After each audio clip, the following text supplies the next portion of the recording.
This week on the podcast, we're sitting down to discuss our Game of the Year list so far and what games we think have a chance to make our final list. Also, skateboarding and punk rock is back as we share our thoughts on Tony Hawk's Pro Skater 3 and 4. And on the Pixel Picks Showdown, it's time to revisit a classic console as we name the best Gamecube game. All this and more on this week's Pixel Parents Podcast.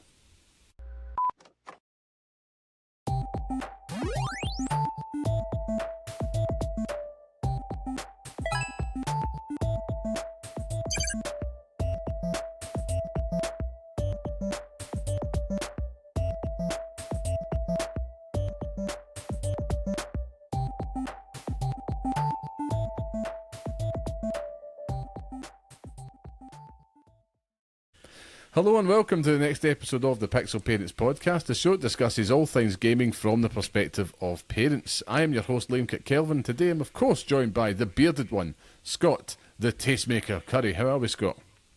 I am less warm than I have been in recent days and weeks. It has been absolutely fucking outrageous how hot it's been. Oh, but, God. You know, it's cool now and you can still get a wash dried outside, so that's really all that matters. You know what I mean? Like you can still put it out there and it'll dry eventually.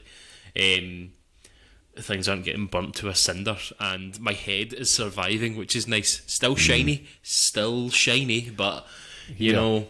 Here is the question, right? Are you sun creaming that dome up? I am sun creaming everything, mate. Ever since I've started shaving the head, it is the first thing that I've done.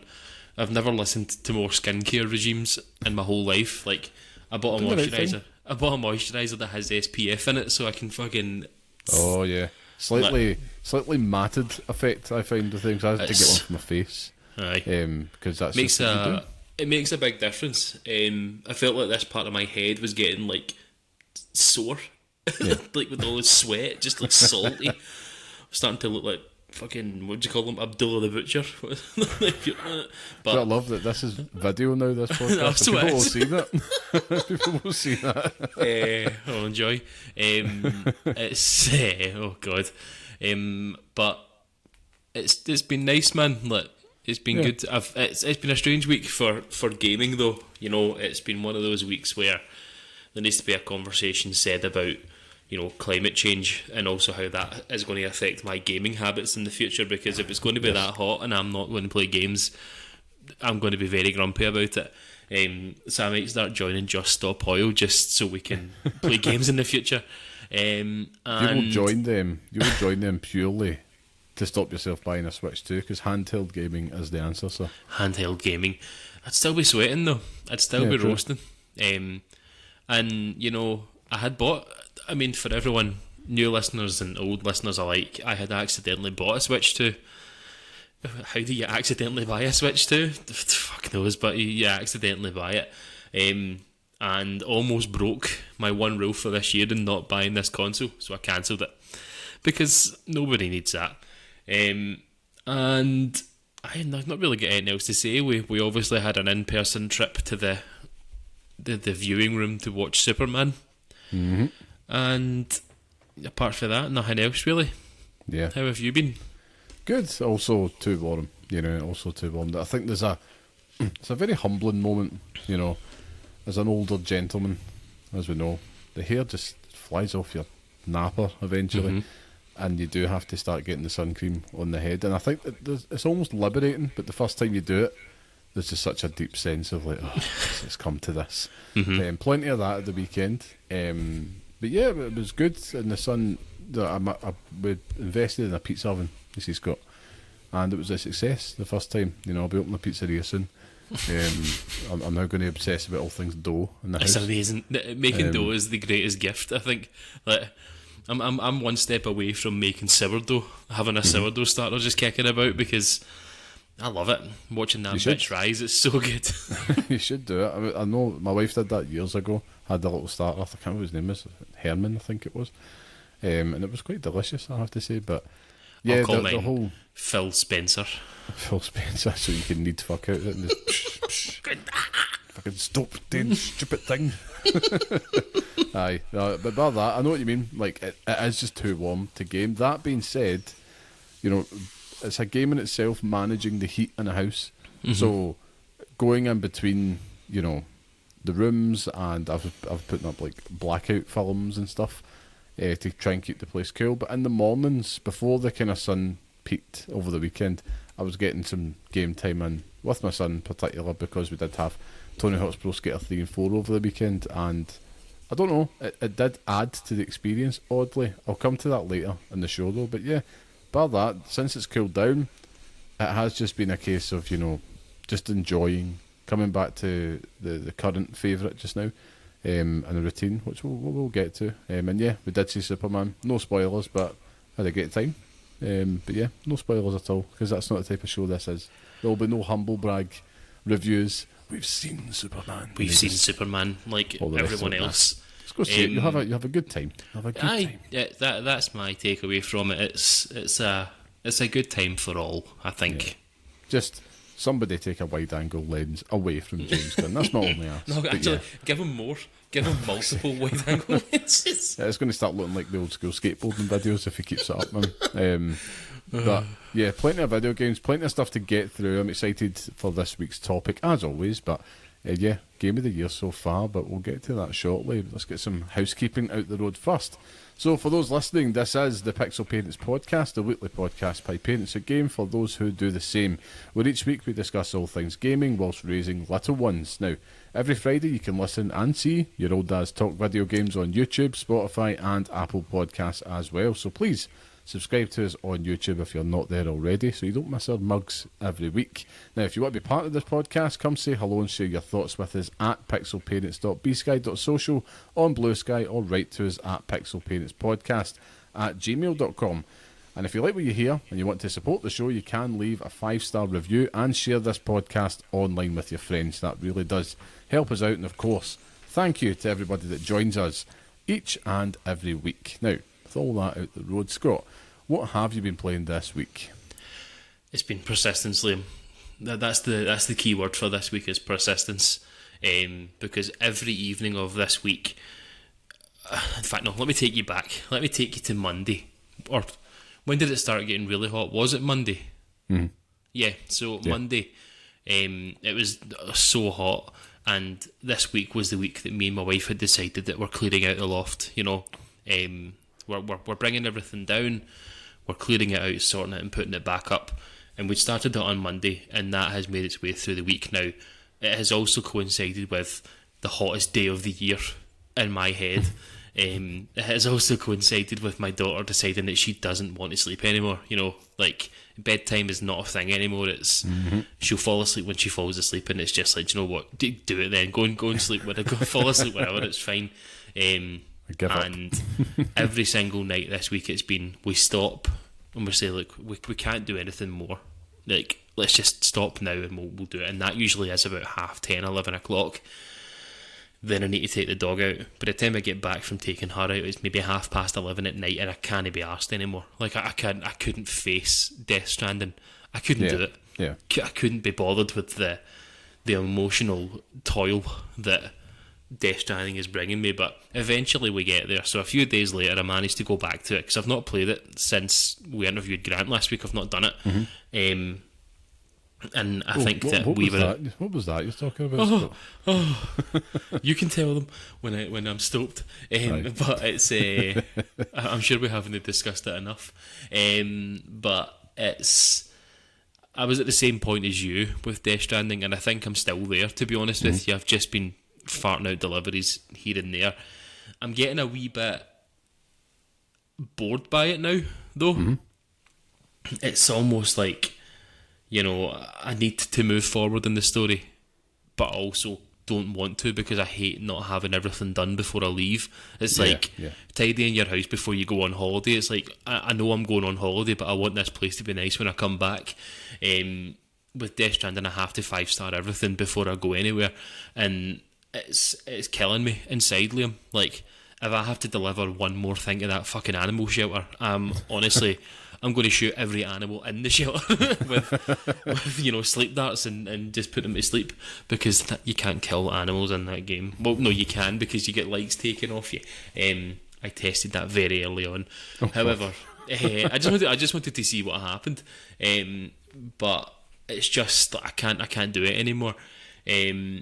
So yeah, that was me a couple of nights ago, and I said, you know what, maybe I just need a wee bit of separation from this game, just for a wee bit, just to refresh the memory, or refresh myself, and I'd obviously we'd got a couple of codes for a few games in the last few weeks, and I thought, now's time to actually play one of them, which is a game from Konami called Deliver at All Costs.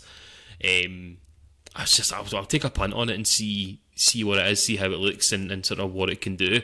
And it's actually really fun. Like, I found myself that when I go back on my Xbox and stuff, it's what I actually want to play right now. Yeah.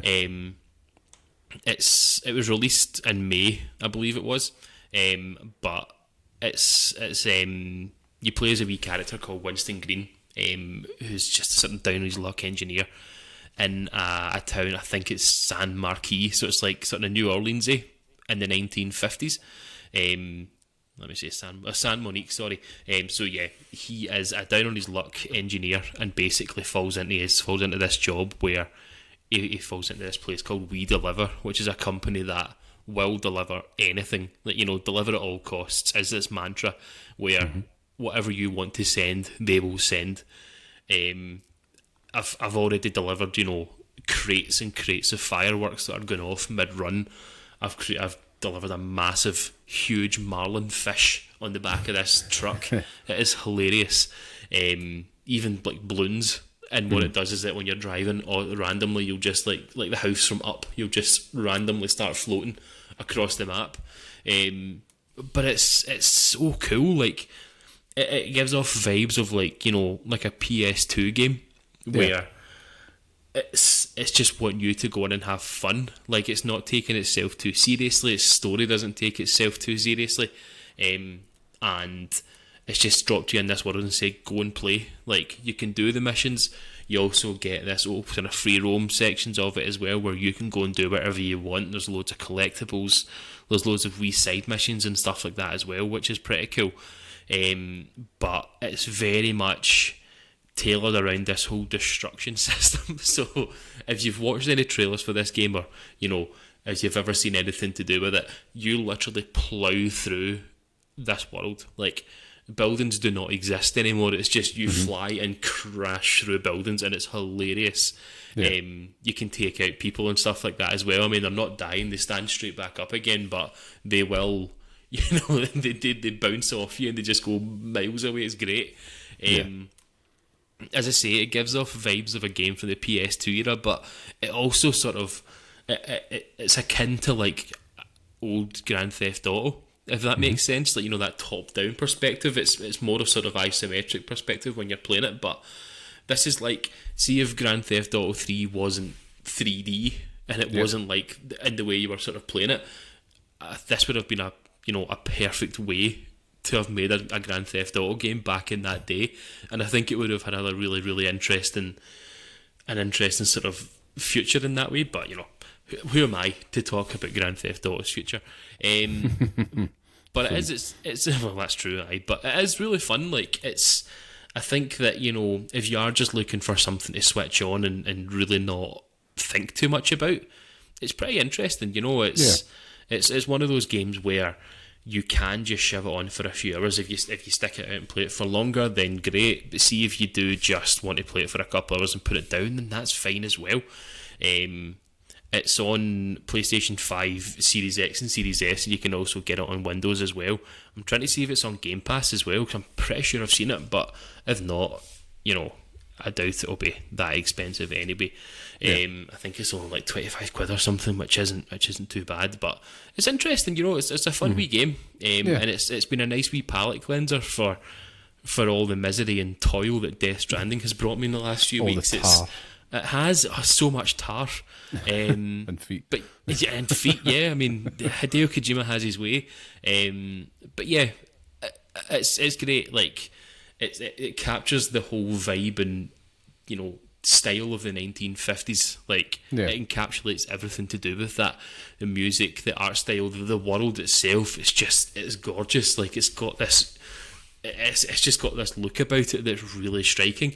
I'm not going to say it's the best looking game that I've ever played, because it's not, but I don't think it wants to be that. I think it's playing out like this, and I think that, as I say, if you're looking for something that's a good time and just, you could put however much you want into it, then there's something there for people, and I think it's worth having a look at. If it was to show up on like a Game Pass or a PlayStation Plus or something like that, I think it's worth a go. But it was interesting. Awesome. So that pretty good strategy, I'd have to say, though. Especially, we talk about it all the time in the show. Forcing it, isn't the best way to go. Particularly with a big, stonking game like Death Stranding 2, which is what I've been playing that this week. I haven't put in, I would say, a massive amount of progress, just purely because the weather, as we've mentioned, it's been too damn warm. And sticking on a big console in like 28-degree heat or whatever it is, which is warmer in your house because that's the way houses are built. It's just not a good idea. But I have, as it's cooled down, I've kind of went back to it. But I'm still loving it. I think it's because I'm still compelled by it. It's become part of my end of the evening routine. Once the kids are in their bed and my wife, she's watching a new programme just now on Netflix, and I just come in here to the den and then I just boot up Death Stranding 2, and it's just a nice chill experience to kind of wrap the day up. And I'm only doing like maybe 2 or 3 deliveries at a time. I think it's nothing huge. Probably I'm playing this in like 1 to 2 hour bursts, which is a really foolish strategy for a game that big, but I'd say I'm probably just a little over a third of the way through, I think, based on the average completion time for the game, which obviously mileage will vary. I've just decided now to mainline it, because I thought, I'm really interested in the story. I want to see how it progresses, and I know there'll be all these deliveries waiting for me, and I'll have all these new toys to play with, because that's what I'm enjoying. I'm enjoying that loop of doing something, being rewarded, but as I mentioned last week, getting vehicles and stuff, and I've got a nice loadout that I stick with, and then just adding to that. And I've had a few more combat encounters in the game, getting the hang of that. And at first, my thoughts on the first Death Stranding was that I didn't really enjoy the combat at all. In fact, I loathed the BT fights. Now, I still find them annoying, if I'm being frank, because I don't enjoy them. I get through them, but I prefer fighting the bandits and stuff like that in the game. And there's better ways to deal with BTs in this game. But I do find there was one section for just a main mission. I won't go into detail, but you're up against BTs, which isn't a spoiler, and it was just a pain. I'm just like, this game is so much. I really wish, honestly, I felt like the first game had a more obvious dispersal of BTs, so you could actually avoid them. But this game, it's kind of like, oh, here they come. You're going to have to get to it. And it's like, and I get it. It's part of the lore, part of this world that you're in. But I do think that they bog down your pace a little bit, and I know it's doing that on purpose. But that's what I don't like about them, and I never will. But I can make my peace with it. They're just a part of the game that I will just get through to get to the next part. I just love the mundane part of it. Same with the first one, but this one's so much better because, I don't know, I just feel like you're enabled more to really just enjoy it and go at your own pace and actually do more. I feel like I'm taking much more items in the world with me, whereas in the last game I wouldn't really do that as much.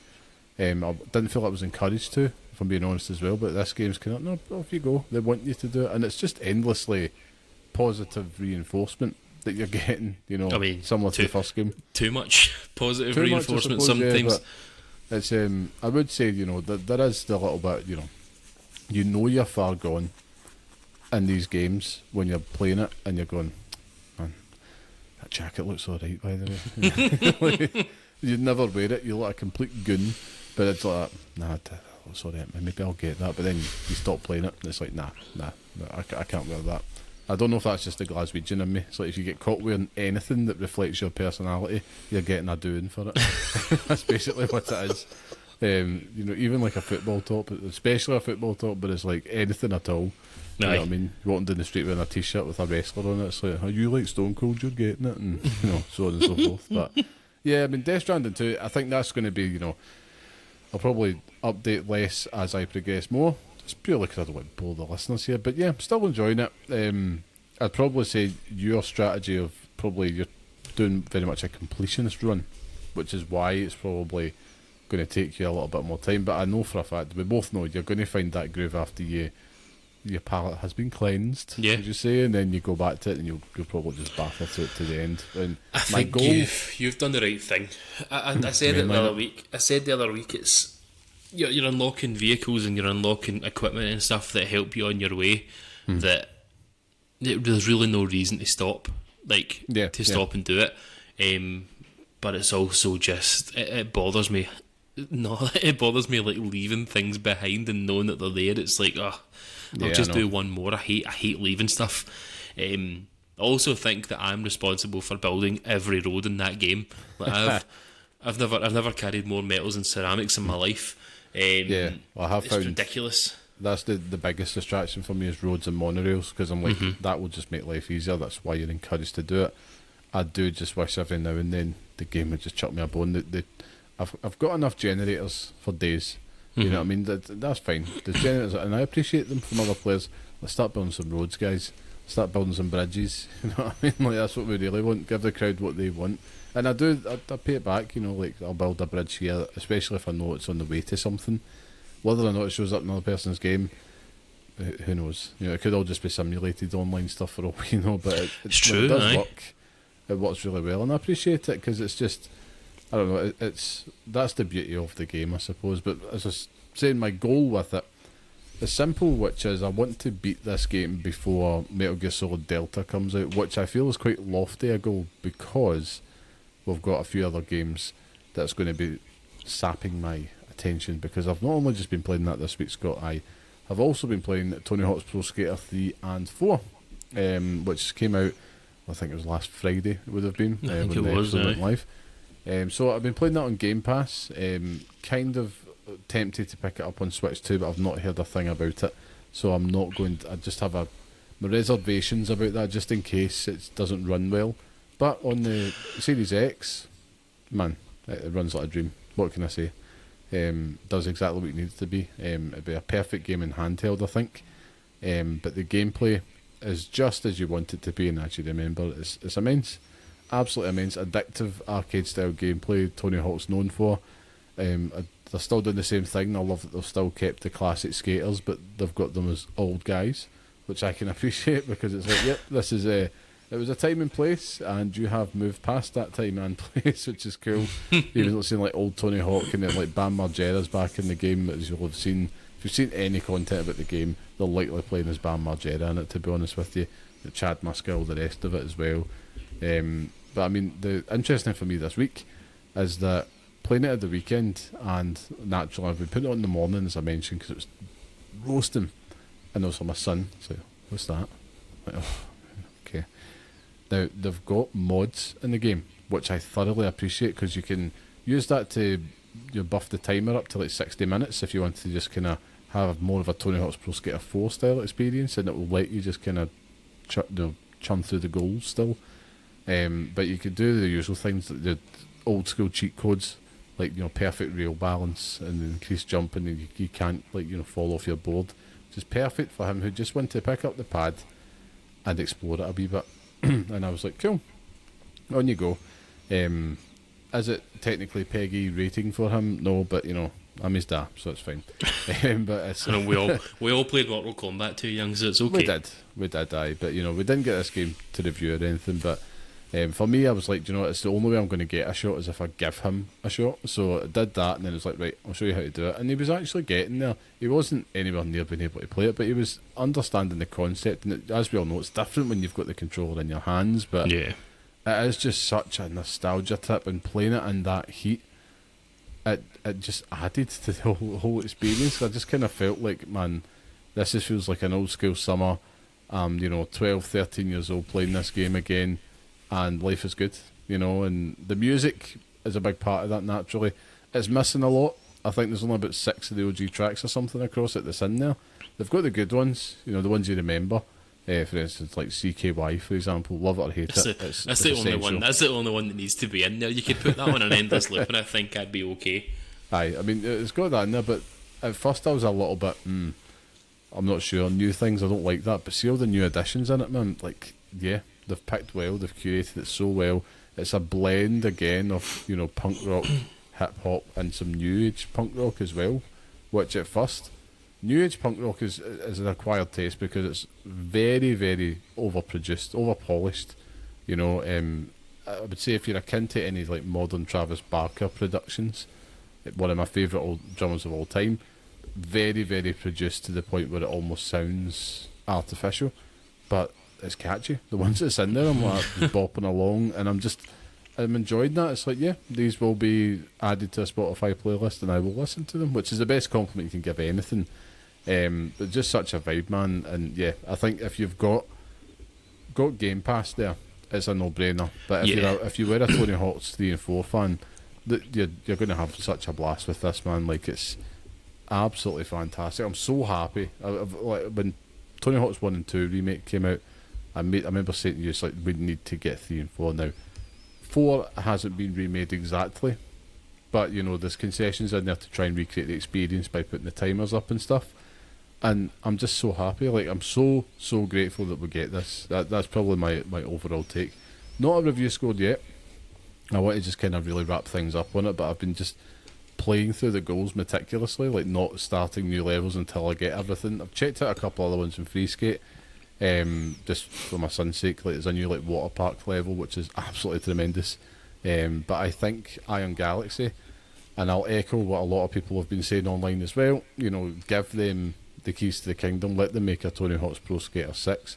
I do suspect though the reason why they've brought Bam Margera back is that they might be remaking, you know, Thug 1 and 2 as well, or Tony Hawk's Underground, for the non-skaters out there.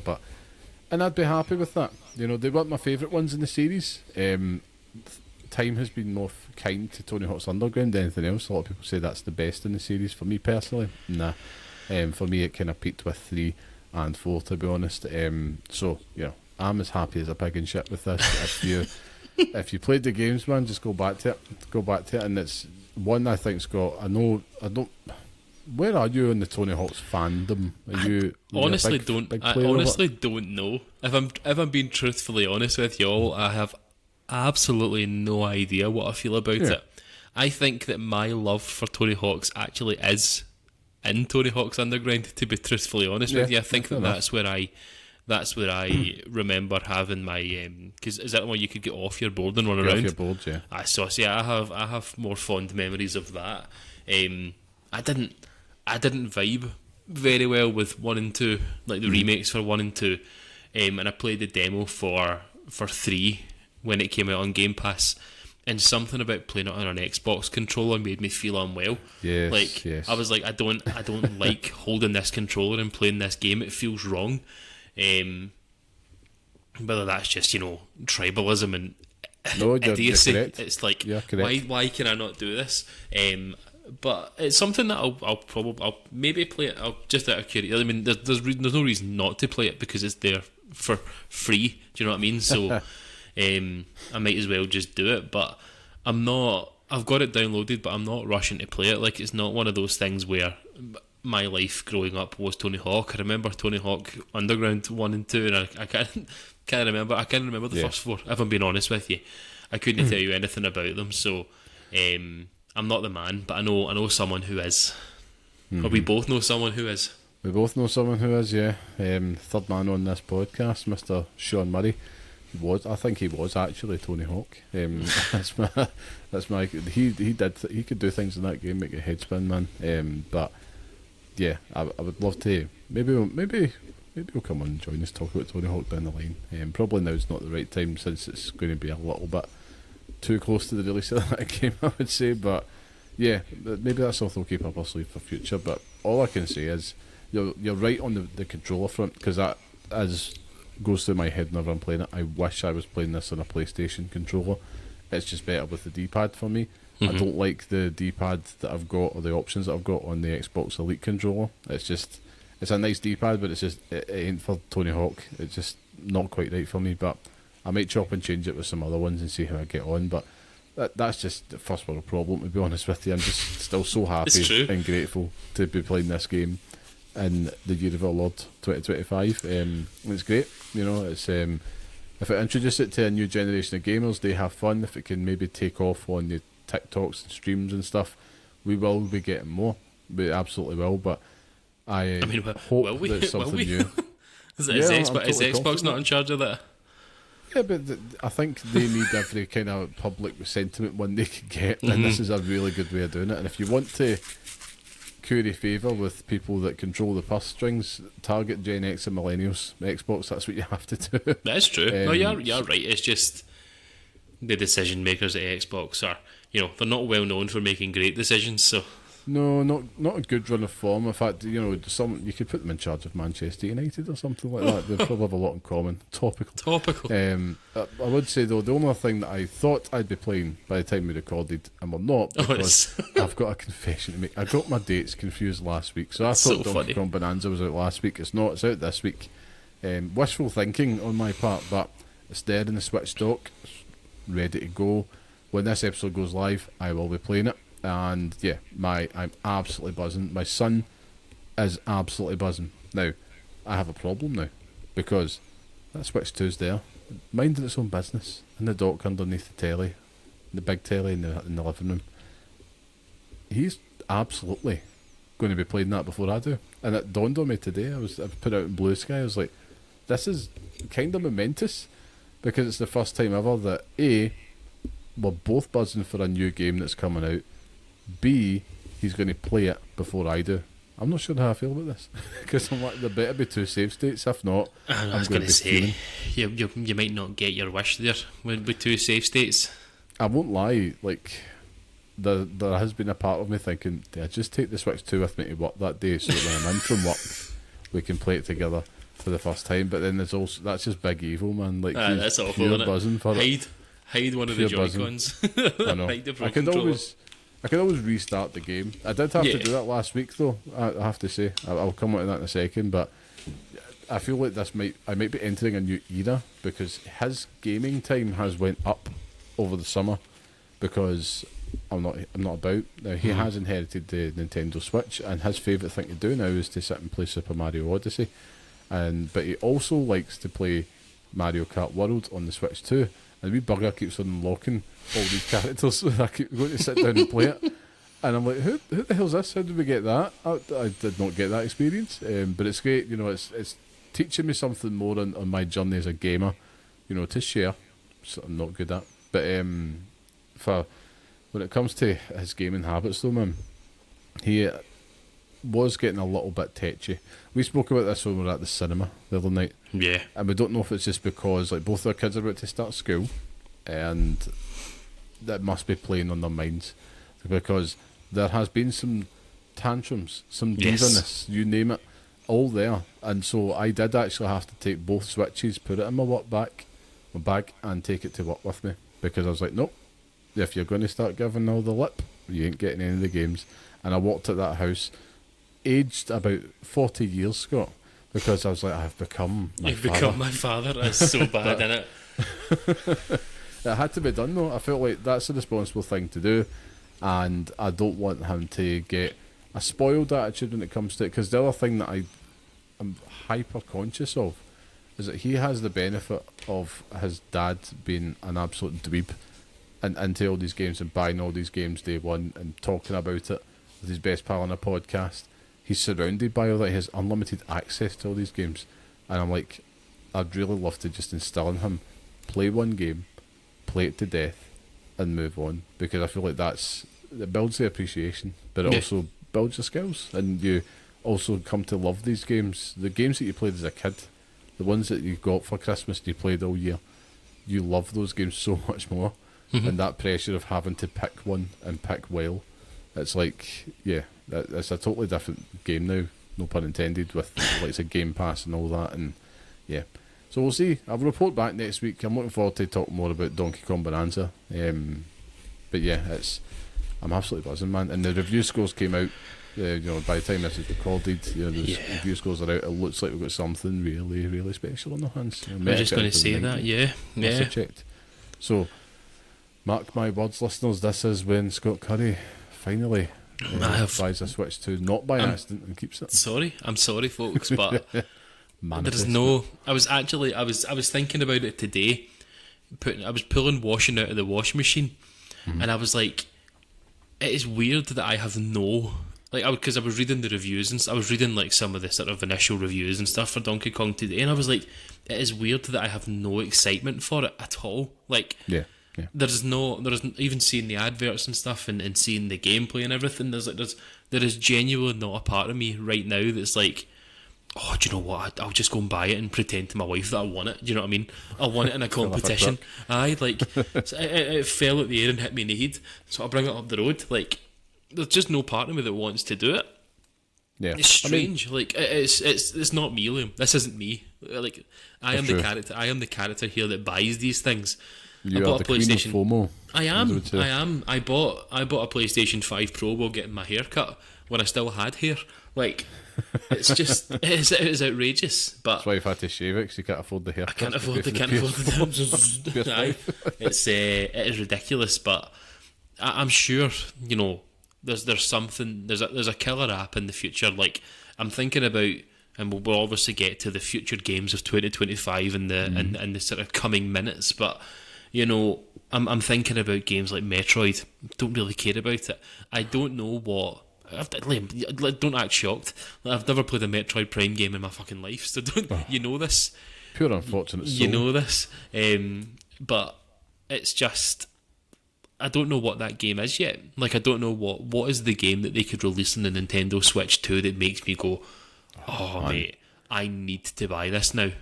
I know what the game is, and it's Hades 2, because they seem to have some exclusivity to deal with it. But man, you're going to have a Metroid Prime Awakening one day, and I can't wait to witness it, because it will change you.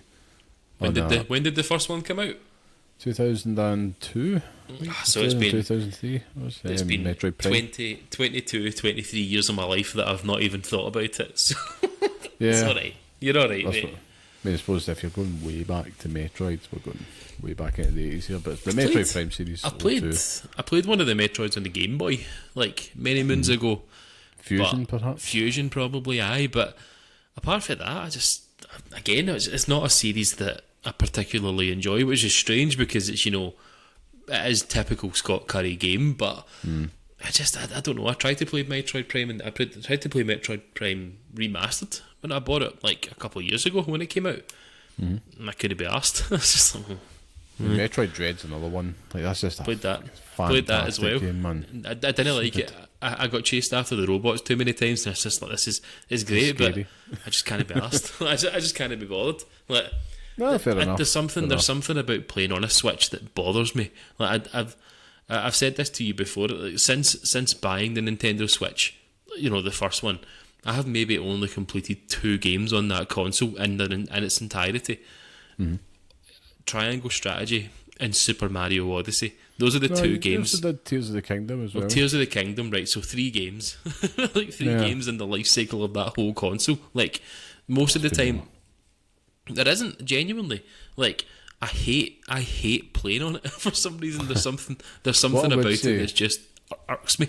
What I would say, and this isn't a sales pitch, but I get what you mean, because it was a dinky wee thing, effectively, especially in like an adult's hands. And God forbid, like, imagine myself holding the Switch, right? No chance. You know, it's like holding a credit card.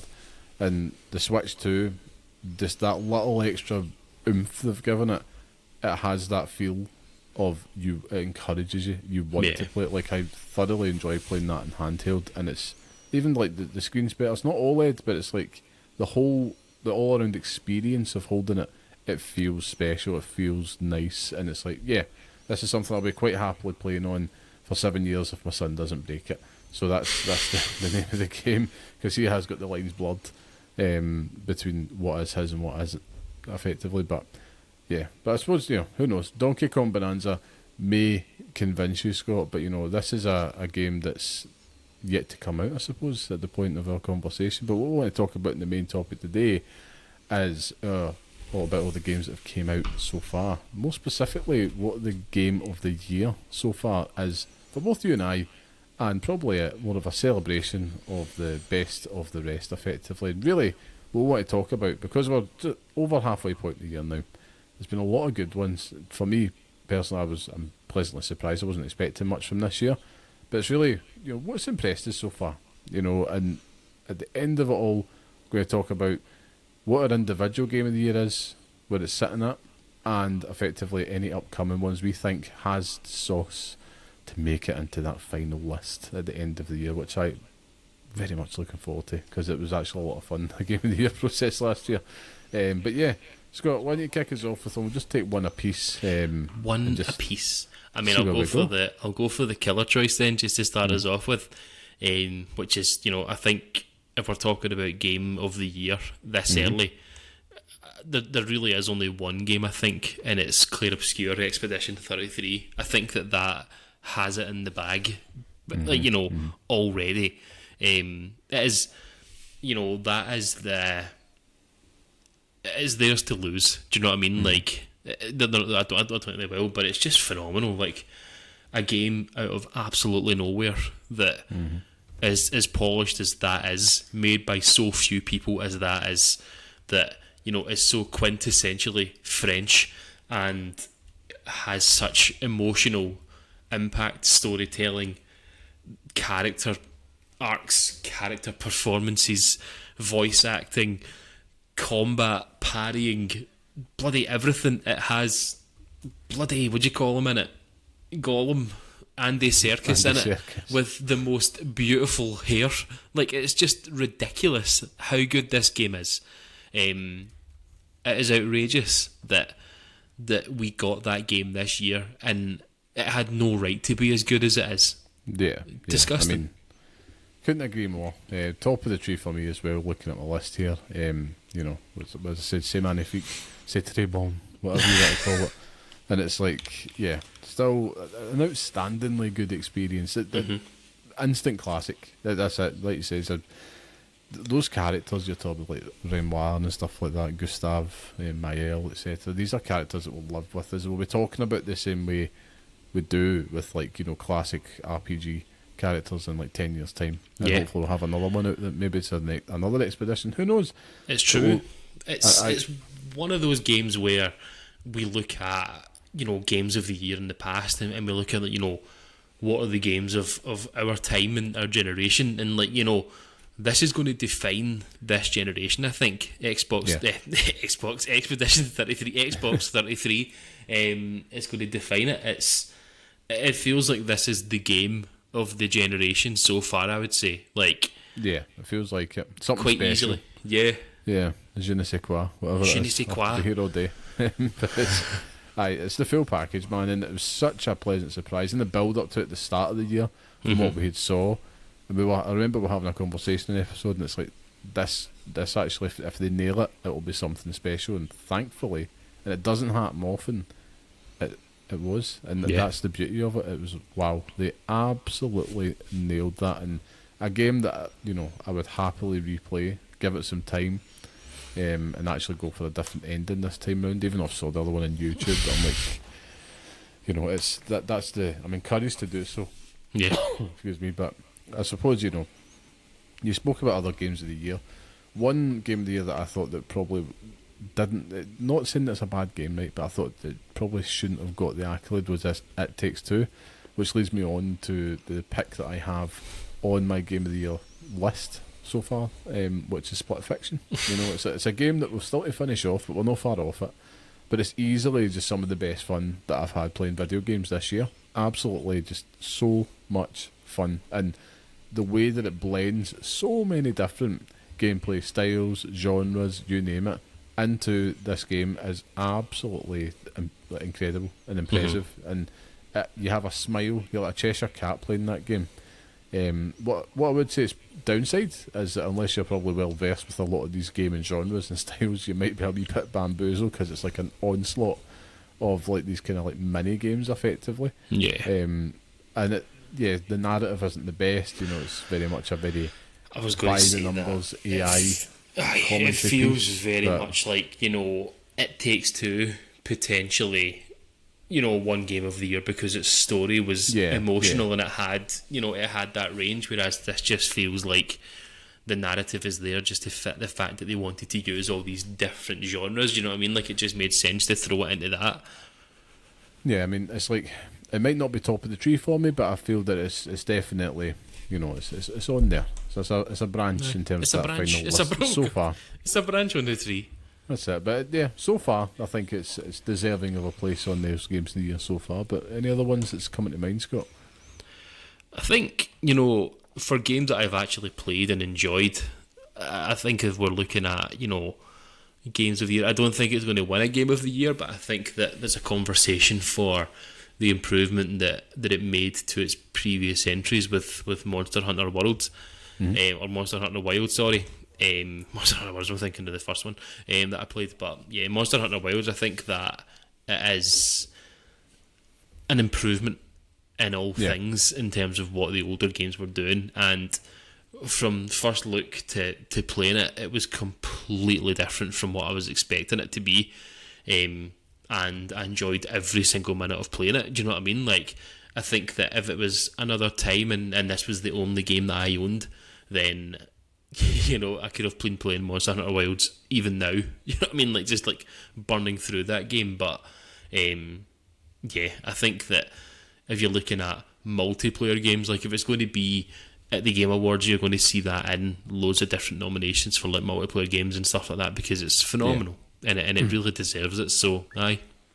Yeah, and it kind of kicked off the year, wasn't it? It was kind of like the early front runner, I suppose. Yeah, I suppose so. It was good. Like, Capcom are, firing on all cylinders for the last few years, and just continuing down that path. So, yeah, aye. I mean, for me, I'm thinking about other ones that I think they might feature or have a good chance featuring on the Game of the Year list, at least so far. Doom the Dark Ages for me. I think it's just been a bloody good old time, ripping and a tearing, Scott. Solid entry in the series. Full disclosure, we did get the code to review, but I do think it stands by and delivers on a very visceral demon slaying experience, and albeit in a chunkier, sometimes clunkier manner. It's still so much fun. When that game gets going, man, there's nothing else like it in the market. And yeah, I think it's easy to take that type of quality for granted, and that's the thing that might go against it. And maybe, will it be in that top 10 on the Pixel Parents Game of the Year list? Who knows? But I think it's definitely one of the best games that I've played this year so far. So yeah, it's on there for me. I agree with you. Like, I think if you're talking about our list, I think it's probably going to be in, like, the 5 to 10 region. I'd be surprised if it's not on our sort of collective lists. It would be funny to see if there's a universe where a Doom game, like a recent Doom game, could get Game of the Year. Do you know what I mean? Like, I think that's just pure sacrilege. But it was a fun time, and I love visceral violence in my face, which is the reason why you play these games.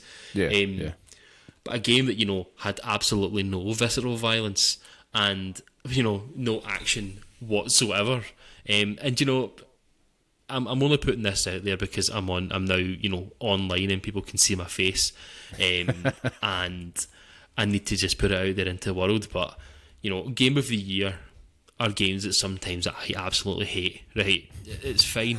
That's fine. It's okay. There was a potential possibility where Metaphor ReFantazio would have won it last year, and I don't think I could have taken it. But for this year, the potential where Blue Prince could be up there in the conversation for Game of the Year this year, in the way that when that game was coming out, I listened to the Kind of Funny episode with Blessing and Jason Schreier driving up to the Isle of Mull.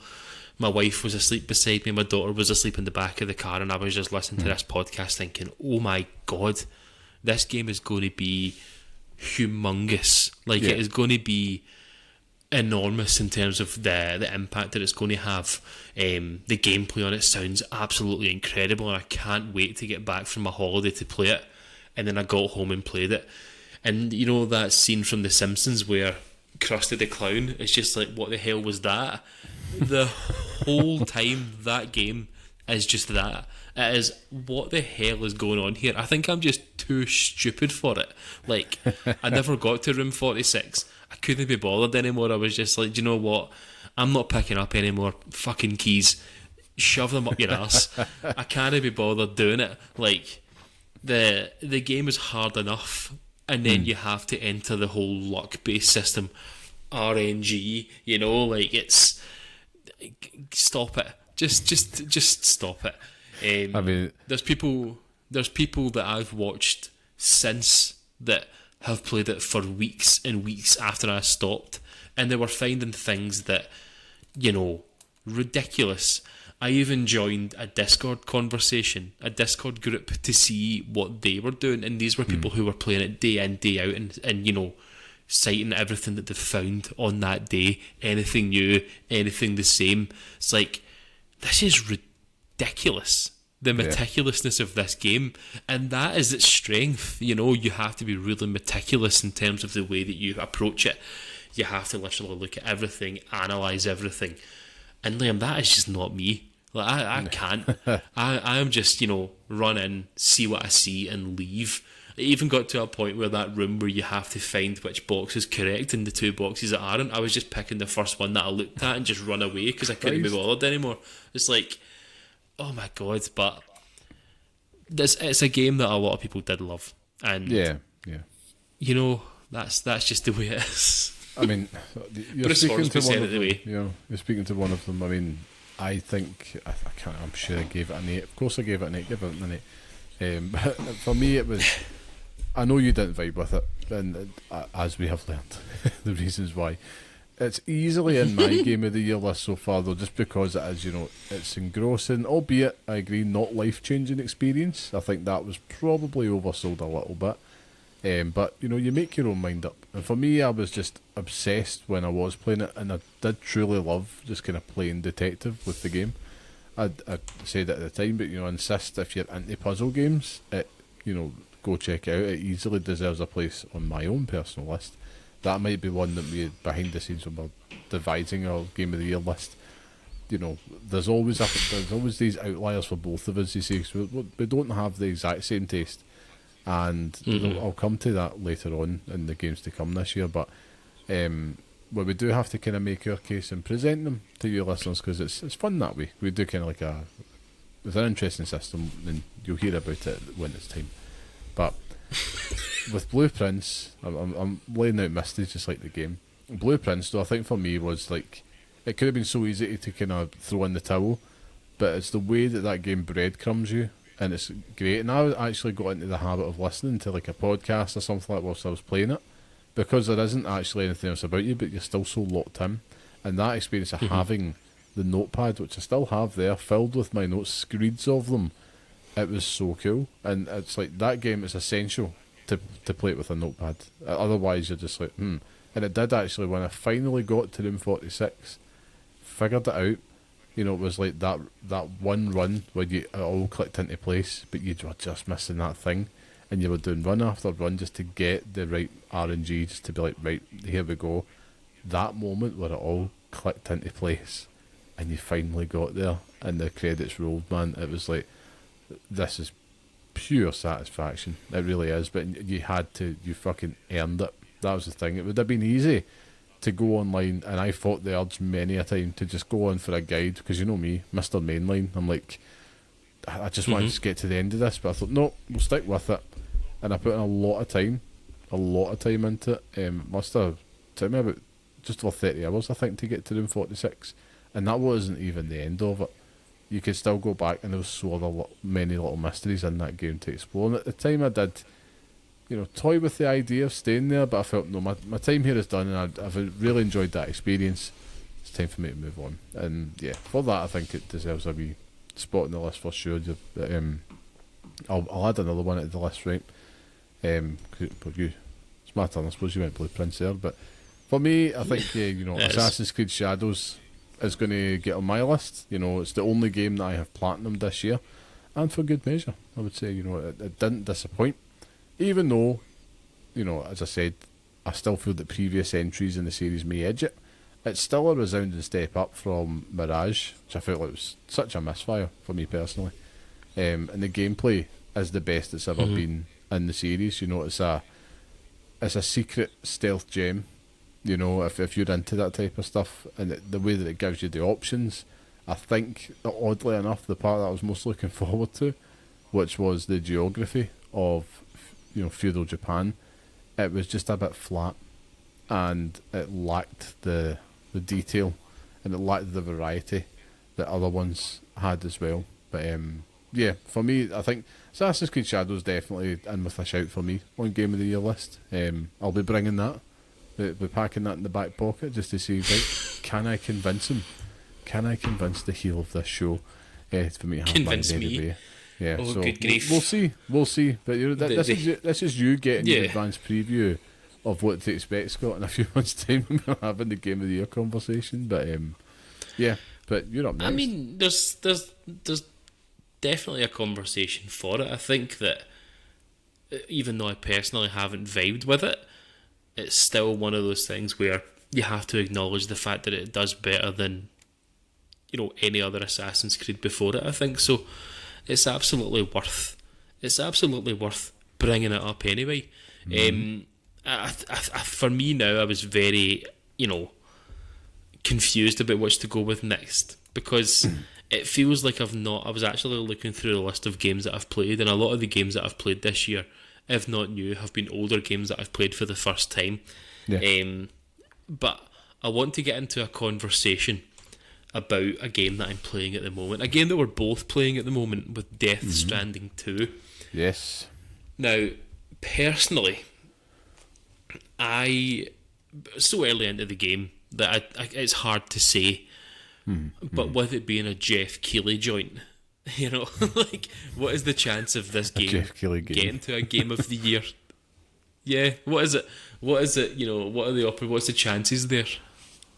Me, I would say, if it keeps up the quality and the pacing it's given me to the end, I think it's easily going to be featured on our end of the year list. But in terms of that Jeff Keighley list, absolutely slam dunk. Take it to the bank, lock of the week, however you want to put it. Even if that game was shit, it's on there. You know, that's my simple answer. Thankfully it's not. You know, I think the praise is deserved. It's very early for us, so I would not feel comfortable giving this a final review score. But if it's keeping up, you know, I'm halfway through the meal, Scott. You know, I'm just starting my main course here. So let me get to the pudding, and then we'll have a verdict. We'll see how that goes. It's true though. Like, it's too early to suggest it, but it feels almost like, you know, a foregone conclusion that it's going to be on some sort of list at the end of this year, especially when you do factor in games that are coming as well. That it feels like the heavy hitters have come and gone. Now, I can't, in all seriousness, I can't go on ahead and say Donkey Kong Bonanza or Mario Kart World because I haven't played them. So, what are your thoughts on if there's any other games that you've played so far this year? Yeah, I've got another. So, Death Stranding 2 was on it. To round out the ones that I've played, I've put Mario Kart World on there for sure because I've spent countless hours in it now, playing it since the launch, and I think that speaks volumes. But it's the quintessential, you know, family party gaming hit that I needed, and we all needed it to be frank. And there's a new layer of mastery with the tricks and the open structure in there. Now, the tricks are probably a little bit crusty. You know, if you're going online, forget about it. You come up against one guy that's doing all that, just leave the game. There ain't no point. But it's fun to do it in a localised setting because it adds a little risk-reward element to the races. You can't just drift through this game anymore. I actually went back to play Mario Kart 8 last night because we've got the Switch expansion pass. I wanted to check out the new tracks, so I was playing with my son and playing that in like 150cc, and it was like it felt too easy. Like you could just drift through everything. Whereas Mario Kart World, this extra layer, this nuance to the gameplay, it's fun in that kind of local setting. It's just it gets not that fun when you're online, but that's going to happen anyway, regardless. Yeah. But I think, you know, additions such as like knockout mode, which is like the ultimate challenge. It's going to keep you entertained for hours, and it's going to keep you coming back because we all want to 3-star it, get first in every race. And yeah, I think this is going to be a mainstay game for myself for some time, and that for that reason I think it definitely deserves a spot on my own personal Game of the Year list, because that's how we're going to inform it. Then we, you know, slug it out, try and get to the final list. But I think, will that be in consideration for the game of the year? I don't think so. Just because I think the Donkey Kong Bonanza, I think, has the sauce here to eat its lunch. And also you still got some other games which I will come to. But one other game on my list for Game of the Year so far, and it's the final one, is The Elder Scrolls 4 Oblivion Remastered. Yes. Forgot that came out. Special moment, Scott. A game I am so happy. We talked about being grateful earlier on the show, about having old games that I love coming back, and I am. I think this is like the year of Liam. It really is. It's tremendous. Chuck in some other Marvel shit and I'm quite happy. Make Marvel snap good again and I'll be happy. But anyway, I think, it's the game that I return to in between my mains now. So it's like going back to Oblivion is like putting on a comfortable jumper of sorts. It's just like, this is great. And I can just sit there and it's just it's a vibe. It's just like, here we go. It's 2005 again. I'm working my first ever job, home from school, whatever it is, it's fantastic. And bringing the world of Oblivion into 2025, the way they have done, looks incredible, still feels special. And the Shadow Drop as well, it's, that's probably going to be one of the moments of the year in terms of the gaming calendar, because there's been a lot of shit, but let's just try and remember the good parts because we need to. And yeah, I think that's easily with a shout being featured on my end of year list, because it's still an absolutely knockout experience for me personally. But yeah, that wraps up all the ones that I've got on my list. But there's ones here, Scott, so we're only in July, so there's games there that I hope make the list, and ones that I think have the sauce. See, before you go ahead with this, I was actually looking through, making my notes this afternoon, thinking, what have I actually played this year, right? And the greater portion of my year has been taken up by 2 games. Cyberpunk 2077 and Grand Theft Auto 5. Christ, the Platinum run. Yeah. The Platinum run for Grand Theft Auto 5 has literally ruined my whole year, because I cannot think of any other games that I've played apart from those 2. I had to go through the gaming list that I've made on Blue Sky so I could remember. You're limited because you can only buy 4 games, Scott. So very true. Still 2 left. Still 2 left. Well, there's lots of other ones. You said heavy hitters have come and gone. However, I think by the time we get to the end of this wee bit, we're going to be like, there's still a lot to get excited about. But I'm only looking at the ones that I think have the sauce. Ooh. The ones that I think actually are going to give us a headache when we're drilling down that top 10 game of the year list, and eventually the game of the year. Kick things off, obviously we talked about the Donkey Kong Bonanza. I have the highest of hopes for this game because it's from the makers of Super Mario Odyssey, and I'll be, if it's good, I know I'm going to be fighting that battle on my own, at least until I can convince you to buy this one too. But if it's that good, it'd be great. You'll be able to play it here, have a shot, just to kind of see what all the fuss is about. But yeah, high hopes for that game, Scott. But he's so ugly. He's so ugly in it. I fucking hate it. I hate it. He's not though. He was a big, beautiful man, and look how they massacred my boy.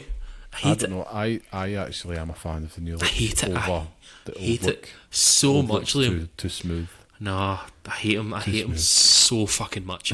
I can't stand it.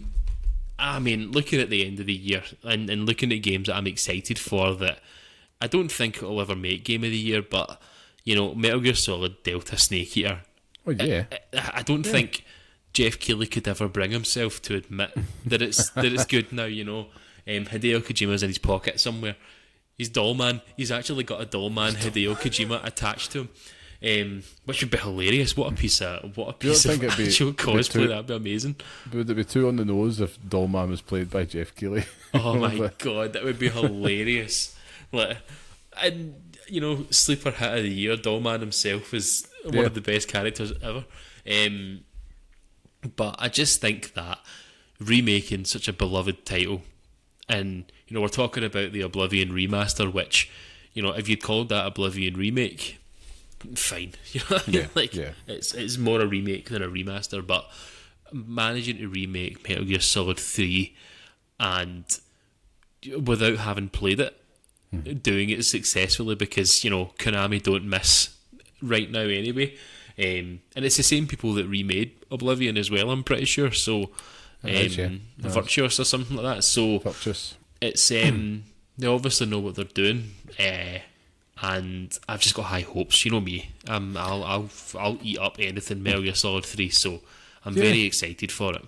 No, I'm with you, man. I think that this has every chance. I look at this the same way. You know, Silent Hill 2 came out of nowhere, a beloved game. They've remastered it very well, and it was, you know, in the running for the game of the year, and it even made our game of the year list last year. It was robbed. Fucking Astrobot. Astrobot deserved it. Astrobot's a tremendous game. Again, derail this conversation, but have you played the new levels on it yet? Not yet, saving them right. So we're not. I'm not going to spoil who is in, or have you seen who it is yet? Yeah, I have. How shite is it that we now know who that is? Like, I would have loved to have played it without the knowledge of knowing that they're in this game. It is disgusting. I've got TikTok to thank for that. Just popped up right at the start. It's made me so angry. Like, excellent. I follow some guy who works at PlayStation, and he posted it, and I was like, what the fuck? Like, I know. Ruined it for the rest of us, but yeah. Spoiler culture, man. It's horrible. It is horrible. Like, take into consideration that some people haven't played it yet. I mean, I've got some ones here, right? I'm going to hit you with two, because I've got quite a lot. There's quite a lot of games here, Scott. I don't know how many you've got on your list. It's either I can just take you through the ones that I think here and get your thoughts, but there's actually quite a lot of games. Go for it. You rhyme them off and I'll wax lyrical. We'll do a wee whistle stop tour. So, Ninja Gaiden Ragebound. You know, I think trailers look class. Hope that delivers. If it does, we could be having a conversation. You know, I think it does potentially have the sauce to be at least in the lower end of the Game of the Year spectrum. Same team that make. Is that the same team that make Blasphemous? I believe it is. It's either them that are doing that or they're doing the Shinobi one. But very excited. I love Blasphemous, so I'm excited for Ninja Gaiden Ragebound. Yep. And next on here I've got Mafia: The Old Country. You know, I think we could. This one I'm not so sure on, but I think, you know, in terms of sauce, this might be a little, you know, sachet. So it's not a full bottle, right? So I think we could be in for a return to form for the series because it is a little bit more straightforward. Linear adventure. That being said, it could also be a total, you know, B purchase, effectively. Something that's like, that was decent. It was a 6, 7 out of 10. Yeah. You play it, you move on. A good little summer game type thing that you play, and that's that. Who knows? But I actually do think, looking at it from what we've seen, I think there's a gameplay reveal that will be on by the time this goes live. It's out there on YouTube. I don't know. I just think that they've made a wise move to just kind of narrow the focus a little bit. Try focus on telling a good story. I think the setting of it's genius, particularly within the whole Mafia lore. And yeah, I think it has every chance. You know, if they nail it, if they stick the landing. And that's the caveat to all these games, Scott. If they stick the landing, but if they do, I mean, that's the problem. Yeah, you know, that is the problem. But there's ones that we think have potential. They do have potential. Yeah, and I think Mafia: The Old Country definitely does. Aye, with Mafia, it's very much, you know, the first two were all right. The third one was an absolute fucking mess. You know, a belter of a soundtrack, but what is that game? Belter of a setting as well, man. Yeah, exactly. Aye, but taking it all the way back and, you know, letting us run free in the sort of olden times and stuff. From what I've seen of it so far, it looks pretty interesting. So, yeah, you know, the proof is in the pudding, they say, and very true. I would like to, you know, have a wee spoonful in it and have a wee taste and see what it's like. Quite right. Well, we're on to the next one here, which is Shinobi Art of Vengeance, which is in August this year, just after this man's birthday, turning 21 again. Very, very hyped for this game. I know we both are. I think really hoping I can find the time to play it, but it looks tremendous, and I say that because it's out the same week as Metal Gear Solid Delta, which that's, you know, that's there, ready. That's getting played immediately. But Shinobi Art of Vengeance, like you mentioned, they're a palate cleanser, but if they... That's going to. It's between that and Ninja Gaiden Ragebound. Whatever one of them is better, it's going to be in the conversation for us for sure.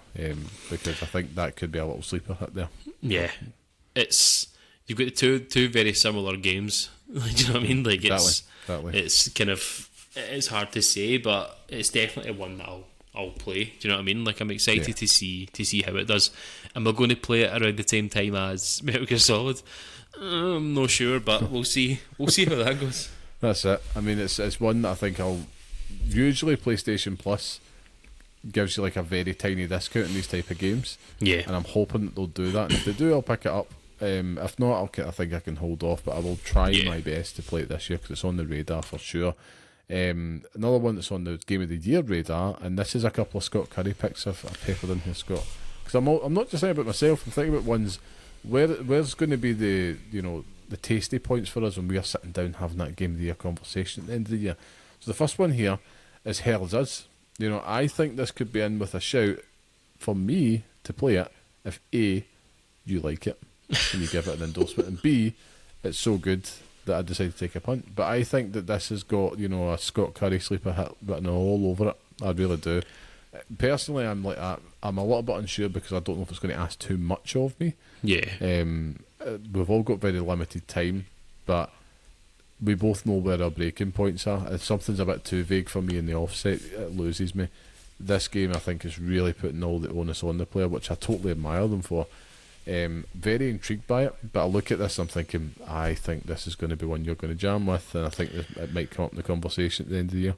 It's one that I don't know if the demo is still up on the PlayStation, but it's one that I wanted to play the demo a few weeks back and just never got around to it. But all the sort of vibes around it and all the conversation around it seem to be pretty positive. So we'll see. There might be, I might fall into a game store and buy it. That'll be number 3 on the list. Games in my hands. I Switch 2 as well. I think for me, this next one, right, it's another Scott Curry pick. This is my Scott Curry lock of the year in terms of this will be in your final list. I'm anticipating it. I'm got my legal team working on an argument to be like, how the hell? Because it's one I will not play. I'm nervous because I don't know what you're going to talk about. I am a coward. Oh, I know what you're talking about.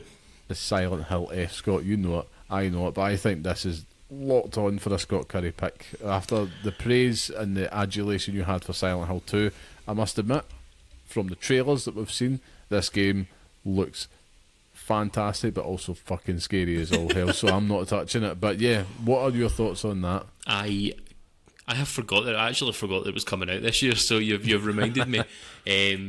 Yeah, I can't wait for it. Like, Silent Hill is a gift that keeps on giving. I'm an apologist for even the bad Silent Hill games.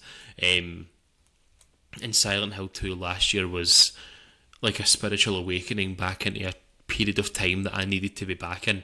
Back in my teens and living in my mum and dad's house and playing these games in my bedroom myself. It was great.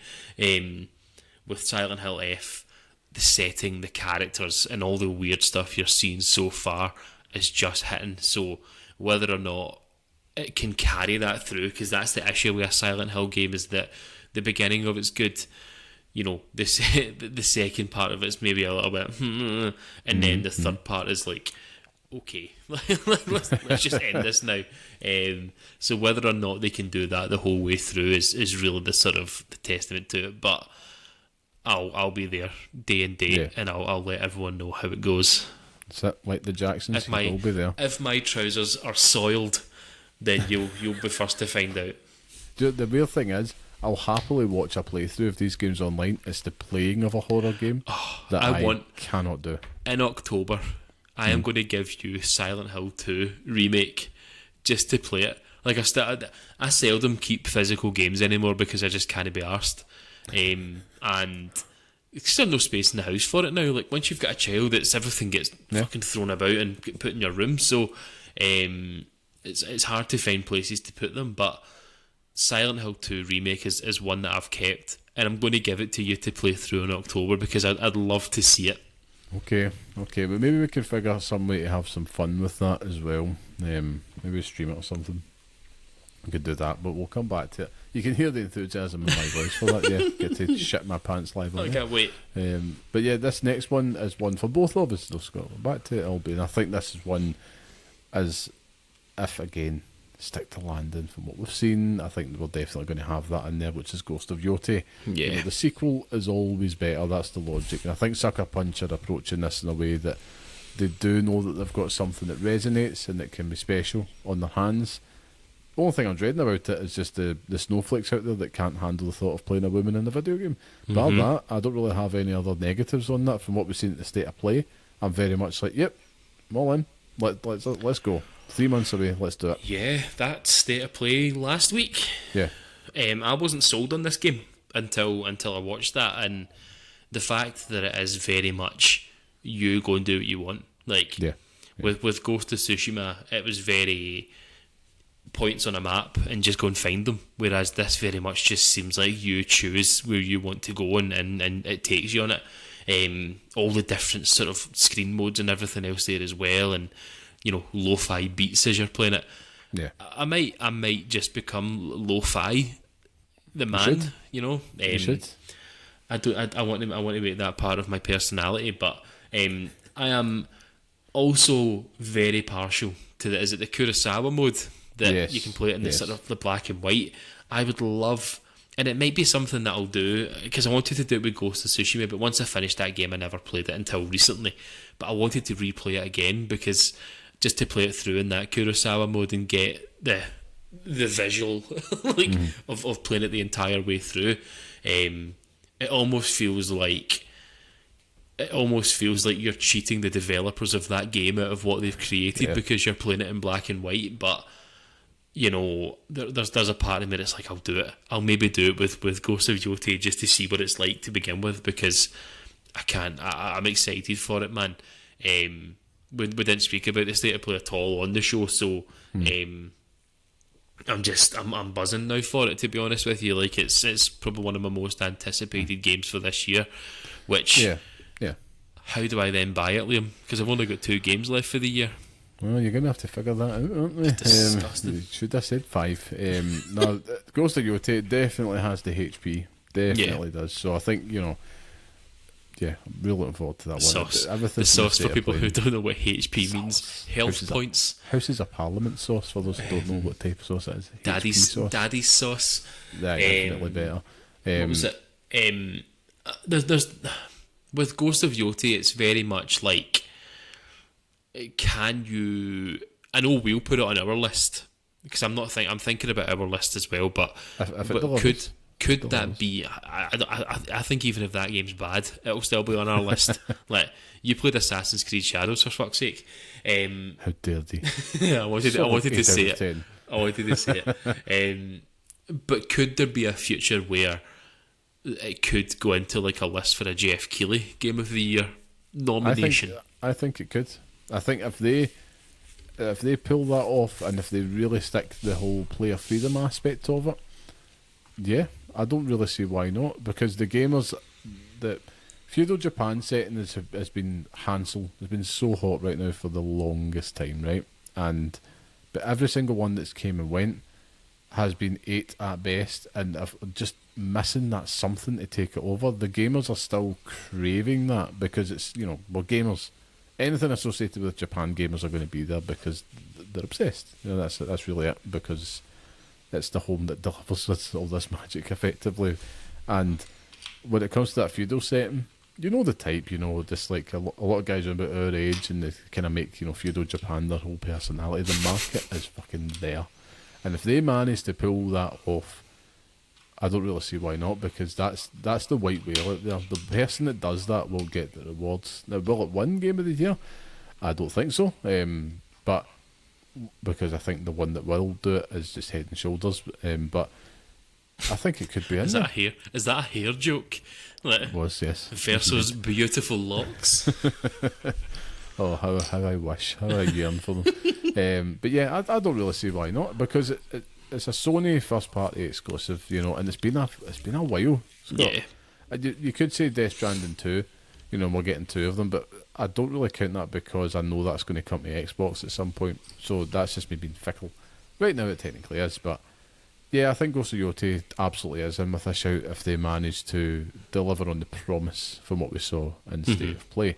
I'll move on though to the next one. This is a pick for me, right? Just for myself.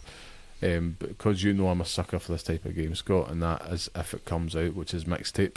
But you know the vibe, the setup of it just looks bloody perfect, and I think if it has that quality on the final release, it definitely has a shout from myself, and I'm really looking forward to playing that whenever and if it comes out this year.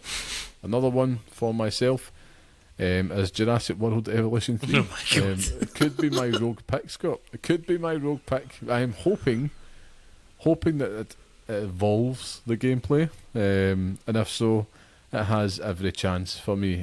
But yeah, listen, dinosaurs. That game is very, very engrossing. That's all I will say. It's a total, like, the hours melt away, and there's nothing. It's living out that fantasy, man, and adding in like baby dinosaurs and stuff. Those little layers, if they can make those gameplay refinements, who knows? Maybe that could be one at the lower end of my game of the year list. But we'll see. Imagine it comes out and it is like legitimately game of the year for everyone. Everyone's like, this is the best game ever made. Hell yes. The Rebirth. That's what we want. Fitting all these references in. Oh my God, I didn't even. I honestly didn't even click. That's it. You know, I was so preoccupied thinking more than I could. I didn't stop to think if I should. Oh, Christ. I know, clever girl. Right, we'll move on. The next one I've got here is Ninja Gaiden 4, Scott. Yes. One I always forget's coming out this year, but me too. It has the potential. Definitely has the potential to storm to the final list. Yeah, Platinum developed Ninja Gaiden game. Mm-hmm. I want to say that's correct or not. Mm-hmm. I mean, yeah, sure. I'm just excited to play it. I think sometimes you just need those, you know. I've been trying to think of the term, and you'll know it. It's like chewing gum games or like bubble gum games or something like that. But it's just like games that they just come out and go, and they're good, and that's it. Like, and I think that Ninja Gaiden 4 will just be a good game. Like, I don't think it's going to blow everyone's minds. Like, I don't think that you know what you're getting with it. I don't think the narrative is going to be, you know, mind blowing, because that is not Ninja Gaiden. It's, you know, characters with enormous appendages that, you know, bump into other characters with bodacious appendages, and you know they engage in fisticuffs. I'm just excited to see Ryu Hayabusa back on my screen. If I'm being truthfully honest with you, that's all I want, and I'll show up for it. Yeah, I mean, listen, it has a shout. I've got a quickfire one here, right? A few other ones to kind of wrap this side up, and then we'll come to what we actually have as our game of the year. In fact, there's not actually any point. We both have the same one. It's Clear Obscure, isn't it? That's the one on top of the tree. So that's the one. It's spoiler alert, but I've got a point to this, so stick with me. Other ones I think could have potential, and this is kind of like best of the rest. Outer Worlds 2, you know, it could be an autumn classic, the RPG that we're going to play up until Christmas if it sticks to the landing. Hollow Knight Silksong, if it is coming out this year, only if it gets Scott, only if it gets you, then it has a shout. And this one, only if everyone, it gets me. For everyone. No, only if I enjoy Hollow Knight Silksong, then everyone else can. Jeff's on the other line waiting. Like, how is it, mate? How is it? Should I put it in the list? Shite, mate. Shite.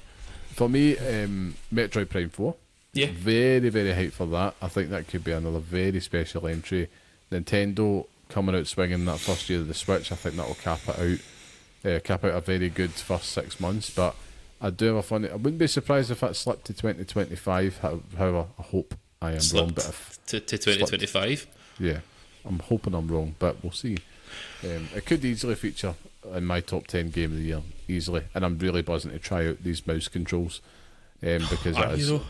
Honestly, after playing that on the Switch too, I was very sceptical, and it's fun. It just works. Anyhow, next one here, in with a shout, approaching the end of the list, is Black Ops 7. You know, honestly, here's my case, right? Let me present my case.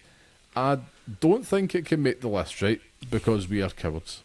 You know, however, Black Ops 6 was tremendous, and it easily one of the best games of last year. It just wasn't cool to admit that. There we go. I'm being honest. Yeah, I mean, yeah. It was a very, very good game. Before all the AI Santa push, it was a very good game. The best Call of Duty has been in years. It's just that stigma attached to it. But you know what I mean? A good meal is a good meal at the end of the day. But there's only one other games that I have on the list, Scott, that I think could actually beat Clair Obscur Expedition 33. Would you like to know what it is? I suppose so. Okay. That game is none other than Power Wash Simulator 2, Scott. Fucking hell. That's coming out, and I think that's the one that has the sauce that could actually dethrone the current Game of the Year frontrunner. This is like up there with.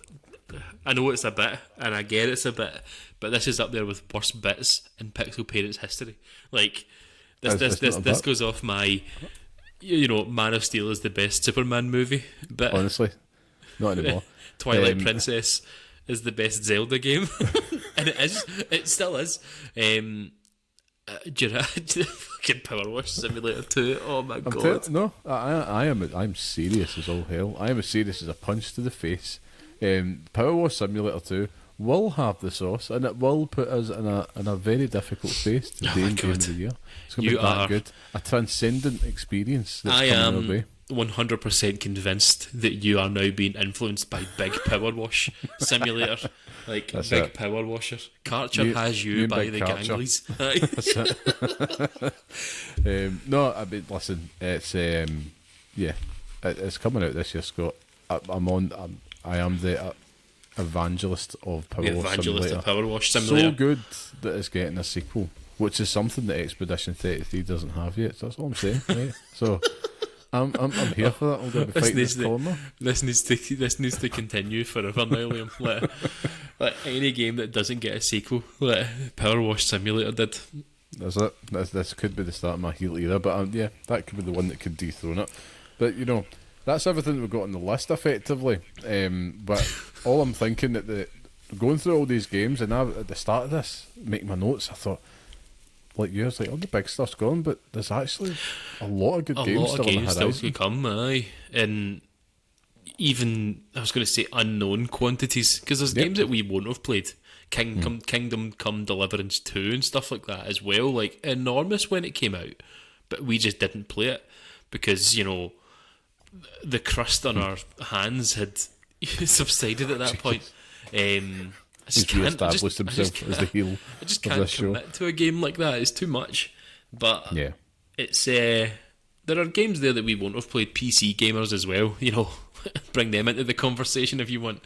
And I'm keeping quiet on that one as well. However, I just don't see a world where Clair Obscur, even just how you have at the Game Awards where they have like a musical performance. I cannot see a world where you don't have the music from Clair Obscur on that stage. I just cannot see it. The only thing I think could, bar Power Wash Simulator 2, the only thing I think could actually scupper its chances is if Death Stranding 2 does something utterly transcendent by the time we finish it. And then on our list, and then on the more public facing, say like a Jeff Keighley type thing, there's always an outlier. But I do think Clair Obscur is going to absolutely, run riot. But then again, there's been a lot of high scores for Donkey Kong Bonanza. I mean, IGN gave it a 10 today, for example. It's got like a 9 from GameSpot. I don't really know what it gave Clair Obscur. It might have been a 10, but there's lots in there. And it's actually been such a rich variety of games that we've got and we're getting this year. So it's a great time to be a gamer, and if all else fails, you've got one game to look forward to, and that's Power Wash Simulator 2. So that's a good deal. I'll make that my fourth game for this year. You should. You really should, and you won't regret it. Or maybe even better, you don't even have to. Just play the original in Game Pass, and I'll let you buy the Shrek DLC for free. Oh, right, okay. I'll let you do that. Because, Dewlock is such a manky town and it needs somebody to clean them streets, Scott, and it could be you, and it should be you. I'm going to hide down here for a minute. He's going to hide there. Listen, play Power Wash Simulator 2. But on that note, I think it's time for us to move on to the next section of the show, which of course means that it's time for the Pixel Picks Showdown, where each week we are picking a game from our chosen theme and decide which one deserves to live on in the Halo Pixel Picks list, which is our definitive list of the best games we recommend and pass on to the next generation of gamers. Last week's theme was Best Rhythm Game, with Guitar Hero 3 becoming the latest addition to that list. And in this week's showdown, we're going to be debating what best GameCube game we think should feature on the Pixel Picks list. Now, as always, last week's winner goes last. I believe that's me, Scott. I went Indeed for the it win. was. Went for the W last week. So let's get to it. Give me your honourable mention and then your pick this week, sir. My honourable mention for this week for GameCube game was a difficult one, to be truthfully honest with you, because I only have memories of a few GameCube games. Very, very few of them, actually. However, it really came down to two. And it was... Did I pick one for the one? And you know where I'm going with this. So my honourable mention for this week is still to this day the best Mario Kart game ever made. Oh, yes. And it's Mario Kart Double Dash. What a bloody game that was. That was Super. my introduction to Mario Kart. You know, SNES Mario Kart might as well have just never existed, because everything Mario Kart it begins and ends with Double Dash. You're telling me that I can have a character on the back of my car and you can switch that on the fly? Come on, Nintendo. Where has that gone? Open up the world with, absolutely nothing in it? No. Put other characters in the back of my car and let me enjoy it. I can't actually... I feel like that was the beginning of when Drift and stuff like that became part of it as well. I mean, correct me if I'm wrong, but I feel like that was the point where... I don't remember. I didn't play that. Too young. However, Mario Kart Double Dash is definitely the one that I remember it starting with, and that your first Mario Kart game is the best one, and Double Dash is still the best one, but it's not my favourite Nintendo GameCube game. Honourable mentions as well for Mario Party, as well as Luigi's Mansion as well, because outrageous games. Acknowledge them. Outrageous games. But to continue down the route and the path I've chosen for myself here, Liam, I want to have a conversation about a Super Mario game, a 3D Super Mario game that is still better than most 3D Mario games, and I want to have a conversation about Super Mario Sunshine. Right, can we end it there? No, I do not want to end it there. I think I'm the biggest Super Mario Sunshine apologist in the world. I love FLUDD. I love it. Keyword being apologist for many sins. Love it. I love the movement. I love all the upgrades and stuff like that you can make to them. I love... is it Delfino Island? I love it all. I think it's the perfect setting in a game. People hate it. How could you hate this place? It is gorgeous. Like, it's amazing. And it's just a treat. Every single time you play that game, it is a bloody treat. Like, the movement in it, when you're playing that first level where you basically just run through it, you get to like a path that has water on it, and you slide and jump, and then you get to the wires and you can bounce and stuff like that. It is seamless, Liam. Bloody seamless. We want to have a conversation about fucking Galaxy and Galaxy 2. Put them in the bin. Put them in the bin where they belong. Oh, and dearie me. Let's just embrace Super Mario Sunshine as the greatest Super Mario 3D game. I'll even throw Odyssey in there. I'll even put it in there. It pains me to watch you die on this hill, sir. I'm not really dying. Does. It's not dying. It's thriving on this hill, because it is a phenomenal game. And still to this day, my dog has actually woken up from her slumber and came over to greet me, because she agrees that Super Mario Sunshine is the greatest GameCube game. This isn't even about Mario as a whole. It's about the GameCube games. You've admitted to brainwashing a dog live on air. Nah, listen. Each to their own. Each to their own. It's not that Mario Sunshine is bad. It's just that it's not got a fair crack at it with the competition. You're talking about some of the best games of all time, not just best Mario games. And it was just, I don't know, there's something unique about it for sure, but there's just something about it as well which is a little bit, I don't know, off, I would say. just a little bit off. Do you know the biggest problem? The biggest problem with Super Mario Sunshine is that it came out on the GameCube. If that game was out on the Wii, we'd be having a very different conversation about it. We would be, because we'd be saying, well, where the hell's Galaxy? We want the better game. Yeah. So, I think I'll go into my honourable mention and my pick as well, just to see where this levels out. Hold on, just held up at my balloons for my victory here. For me, the honourable mention this week is actually going to go to The Legend of Zelda: The Wind Waker. You know, it's a big shake-up for the series. You know, big striking new style, very cartoony, albeit controversial at the time.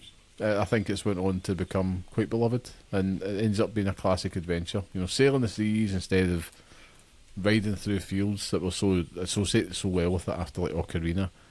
At first glance, it was like, this is cutesy, is this just for kids? But it actually turns out it's got so much depth and heart, you know, and it can stand shoulder to shoulder with its more celebrated series entries, I would say. So I think this more than deserving of my honourable mention for that reason. My pick this week, and I did toy with the idea of something daft. I thought about Luigi's Mansion.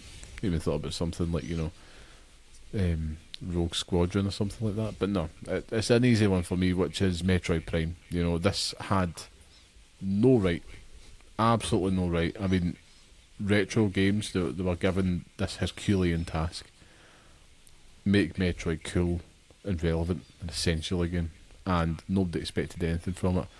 And they went off and they made a game that still focuses on the puzzles that are engaging with your brain without being a puzzle game, all wrapped up in this fantastic first-person shooter package, effectively. And it's become instantly iconic. You know, from that moment that you're landing on Talon to just going through those Chozo ruins for the first time, and then doing what Metroid games do, you're getting your abilities slowly to progress, unlocking new other ways to kind of go through everything. Instant classic, you know, not just the best GameCube game, I would say here, Scott, but this is genuinely one of the best games of all time here, and that's why it had to be my pick this week. He's shaking his head in disgust, but I mean, listen, Samus is there, she's locked and loaded, she's like, sunshine, way back to Delfino, you wee dick, and that's it, took me away. It is an absolute disgrace. It is a disgrace that we have to have this conversation. However, I've never played Metroid Prime, so if you want, you've played both, so I'll let you do the honours. If you want to strike down the small toddler child that is Super Mario Sunshine in front of us, if you want to kill that baby, Liam, on your way. You have put me in a predicament here. One where I must have to. Yeah, I've played both, and you know, this is genuinely hand on heart. You know, it's the difference between an 8 out of 10 game and a 10 out of 10 game between those choices, and the 10 obviously being Metroid Prime. It's a special game. I'd still beg you, if you've still got the remakes there, just go back, find the time and play it. You will not be disappointed. The music, everything about it is just going to live with you. The atmosphere, everything about it, they nailed. Especially from a game, a series that we all thought was dead in the water. Metroid games have never sold particularly well. Almost cult classic status, and they've made it more relevant. It still didn't sell particularly well after it, but for that to spawn a new series and effectively re-establish an identity for Metroid, so impressive, and it's still absolutely amazing to this day, and very influential. You know, you look at like the Batman Arkham series and stuff like that as well, which is inspired by the series as a whole, but there's so much in there, man. Like, yeah, I have to, if I'm given the honour of choosing, it has to be Metroid Prime. Objectively, a better game. And the winner of this week's Pixel Picks Showdown, I'm crowning it. It is done. Congratulations to Samus, Metroid Prime. You are the latest addition to the Pixel Picks list under our best GameCube game. Scott, when are you going to accept that Super Mario Sunshine just ain't the best Mario game? That's all I want to know. I think we're having some technical difficulties here right at the end of the show. So what I can do is then just wax lyrical here and just say that Super Mario Sunshine is indeed not the best Super Mario game. And Scott, we should all boo him because the heel of this show. He's not since rejoined us yet. So he might join us in a random bus, but I think what I should probably do is try and wrap things up here. Just because I think we're having a bit of technical I am difficulties still here.